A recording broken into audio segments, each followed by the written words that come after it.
So ఇప్పుడు మరి లీగల్గా అక్కడ హైకోర్టు ఎటువంటి విచారణ చేపడుతుంది, ఏ రకమైన ఆధారం వస్తుంది చూడాల్సిన అవసరం అవుతుంది. మరో కాలర్ ఉన్నారు, రజనీకాంత్ ఉన్నారు. రజనీకాంత్ గారు మాట్లాడండి. రైట్, వి హనుమంతరావు మాట్లాడుతున్నారు హైకోర్టు దగ్గర నుంచి. ఒకసారి వి హనుమంతరావు ఏం మాట్లాడుతున్నారో చూద్దాం.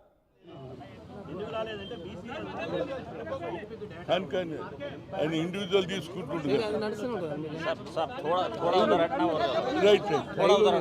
అవును.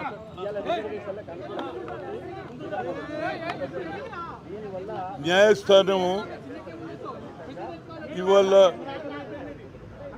మొదలు మాదే కేసు తీసుకున్నారు. జూమ్ యాప్లో మాట్లాడాడు మా లాయర్ అభిషేక్ సింఘ్వి గారు. కొంత వాదన అయిన తర్వాత 12:30కు మళ్ళీ పోస్టింగ్ చేశారు. దీనికి అందరూ కూడా లాయర్లు, majority of the weaker section లాయర్లు అందరూ కూడా న్యాయం జరుగుతుంది, మేము తప్పనిసరిగా కొట్లాడతాము. ఎందుకంటే గతంలో అగ్రకులాలకు 10% మీరు ఇచ్చిండ్రు, ఏది ఆర్టికల్ను చేంజ్ చేసి 103లో మీరు ఇచ్చిండ్రు. మేమేమనలే, అప్పుడు మేము ఒక్క కేసు వేయలే, మీకు వ్యతిరేకంగా చేయలే. ఇవాళ కొందరు అగ్రకులాల వారు మాది వేయడం అది ఎంతవరకు న్యాయం?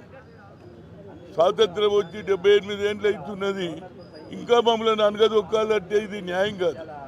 ఇవాళ ఒక మంచో చెడ్డనో ఒక నాయకుడు దేశానికి రాహుల్ గాంధీ కన్యాకుమారి నుంచి కశ్మీర్ వరకు నడిచిన తర్వాత ఆయనకు ఒక ఆలోచన వచ్చింది, ఎస్సీ ఎస్టీలో పేదవాళ్ళు ఉన్నారు, వారి గురించే నాకు తెలుసు కానీ బీసీల గురించి నాకు తెలియదు అన్నాడు. నేను తప్పనిసరిగా we come to the power, we'll conduct caste wise census, జితనా హిస్సేదారి ఉత్తి భాగీదారి అన్న తర్వాత, అంతేకాదు ఎక్స్రే అన్నాడు. ప్రతి వాడు కింది స్థాయిలో ఏ విధంగా తన జీవనం గడుపుతుందని తెలుసుకున్నాడు.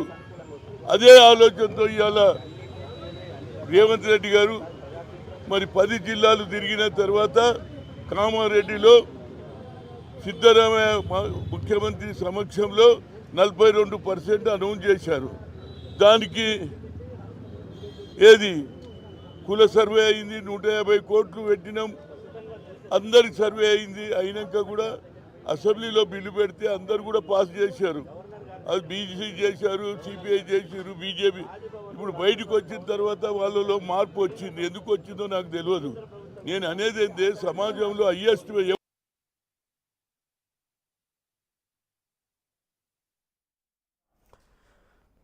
రైట్, ఇది బీసీ సంఘాలకు సంబంధించిన నాయకులు వి హనుమంతరావు కానివ్వండి, లేకుంటే బీసీ కాంగ్రెస్ పార్టీకి సంబంధించిన బీసీ నాయకులుగా ఇంప్లీడ్ అయిన వాళ్ళలో వి హనుమంతరావు, చరణ్ కౌశిక్, ఇందిరా శోభన్ అంతా కూడా మాట్లాడుతున్న మాటలు.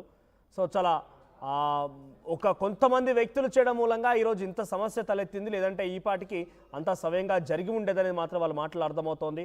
సో మాధవ్ రెడ్డి అండ్ సముద్రాల రమేష్ ఇద్దరు పిటిషనర్లుగా ఉన్నారు. కొంతమంది కాలర్లు కూడా ఉన్నారు. పీసీఆర్ కాలర్ పేరు రజనీకాంత్. రైట్, ప్రదీప్ రెడ్డి గారు ఇంకా ఉన్నారు ఫోన్ లైన్లో, ఒకసారి మాట్లాడదాం. మళ్ళీ ప్రదీప్ రెడ్డి గారు ఏం చెప్తారు? సార్, చట్టబద్ధమైన అంశాలని తీసుకొచ్చేసేసి అందులో లూప్ హోల్స్ పెట్టుకునేసేసి దాన్ని ఏం చేస్తున్నారంటే చట్టంలో రాజ్యాంగబద్ధంగా ఉండాల్సిన రిజర్వేషన్లని దాన్ని లూప్ హోల్స్ తెలిసి కూడా తీసుకొచ్చేసేసి గవర్నర్ దగ్గర పెండింగ్ ఉండగా చేసి మేమేదో బీసీలకు చేస్తున్నాం అనే ప్రయత్నంలో భాగంగా చేస్తే అది మొత్తం బీసీ సమాజాన్ని తప్పుదో పట్టించినట్టు సార్. గవర్నర్ దగ్గర నిజంగానే ఈ పార్టీకి కానీ క్లియర్ చేయాలనుకుంటే క్లియర్ చేసేవారు, లేదా ఆ అంశం తప్పు అనుకుంటే కొట్టిపారేసేవారు. ఆలస్యం అవుతోంది, ఇంకో నెల రోజులు అంటే ఆల్రెడీ 2 నెలల సమయం అయిపోయింది. ముందుగా చట్టాన్ని తీసుకొచ్చారు, ఆ తర్వాత ఆర్డినెన్స్ వచ్చింది, 2 పెండింగ్లో ఉన్నాయి. సో ఎట్టకేలకు ఎన్నికలకు పోవాలి కాబట్టి జీవో తీసుకొచ్చారేమో. నిజంగా రాజ్యాంగబద్ధంగా లేదని ఎలా చెప్పగలుగుతున్నారు? ఇది గవర్నరు ఉభయ సభలు తీర్మానం చేసిన తర్వాత, నేను కాన్స్టిట్యూషన్ గురించి మాట్లాడుతున్నాను, ఉభయ సభలు తీర్మానం చేసిన తర్వాత గవర్నరు దాన్ని ఆమోదిస్తే అది చట్టబద్ధం అవుతుంది. ఓకే, చట్టబద్ధమైన తర్వాత దానికి అనుగుణంగా గవర్నమెంట్ జీవో విడుదల చేయాలి. ఈ 2 అంశాలు కాకుండా ఒక వర్గాన్ని కొంతమంది ఇదంతా జరుగుతున్న విషయం గవర్నర్ తెలియదంటారా? గవర్నర్ దృష్టిలో లేదంటారా? గవర్నర్ నిజంగానే ఇప్పుడు ఆయన దృష్టిలో లేకుండా ఇవన్నీ జరుగుతున్నాయినప్పుడు వెంటనే డిసిషన్ తీసుకొని కొట్టిపారేయాల్సింది. నిజంగా రాజ్యాంగం, మీరు అంటే రాజ్యాంగం వ్యతిరేకంగా ఉంటే గవర్నర్ అయితే రాజ్యాంగాన్ని ఉల్లంఘించేయరు కదా, అయినా ఇంకా మౌనంగా ఉంటున్నారంటే దాని అర్థం ఏంటి? గవర్నర్ని మనము రాజ్యాంగబద్ధ రాష్ట్ర స్థాయిలో రాజ్యాంగాన్ని పరిరక్షించే హక్కు గవర్నర్ గారికి ఉంటది. మనము ఆయన ఎట్లా ప్రశ్నించాలం కదా. మన ప్రజాస్వామ్య వ్యవస్థలో రాష్ట్ర ప్రథమ పౌరుడు గవర్నర్ గారు. మనం ఆయన్ని ప్రశ్నించలేం, రాజకీయ పార్టీలు ప్రశ్నించలేరు, ఇండివిజువల్గా మనం ప్రశ్నించలేం. బట్ ఇదంతా రాష్ట్రంలో జరుగుతున్న విషయం గవర్నర్ దృష్టిలో ఉండుంటది కదా. మరి నాకు వ్యతిరేకంగా జరుగుతోంది, లేకుంటే రాజ్యాంగం ఉల్లంఘన జరుగుతుంది, రాజ్యాంగంలో లేనటువంటి అంశాలను తీసుకొస్తున్నారని చెప్పి నిజంగా ఆయన చేతిలో అంశం కదా, ఆయన కాపాడాల్సిన బాధ్యత ఆయనే అంటున్నారు కదా. ఈ పాటి కొట్టిపారేయాల్సింది, అంతా సవ్యంగానే ఉండి కొట్టిపారేస్తే అమలు కాకుండా ఉండాల్సింది. మౌనంగా ఉంటున్నారంటే మౌనం అర్ధాంగీకారమైన రకంగా కాంగ్రెస్ పార్టీ ప్రభుత్వం ముందుకెళ్తుందేమో.